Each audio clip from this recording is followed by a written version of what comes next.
Welcome to Kenton's videos. Enjoy the video. You'll start by confirming a few essentials.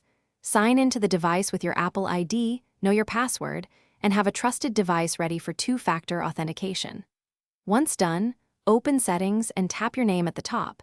This takes you to Apple ID controls. Make sure the new phone number can receive SMS. Apple sends a verification code. These steps prevent lockouts and explain why Apple requires proof you control the new number before changing it. From Password and Security, tap Edit under Trusted Phone Numbers. Add the new number and select Text or call for the verification code. You'll receive a code, enter it promptly. This proves you control that line. If you prefer web, sign in at Apple.com. Go to Account, right arrow reachable at, add the number, then verify.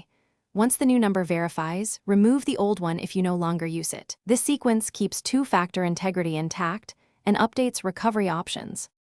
Complete the change by checking Messages and FaceTime settings so they use the new number. This ensures texts and calls route properly. Make sure other devices signed into the same Apple ID refresh. Sign out and back in if they still show the old number.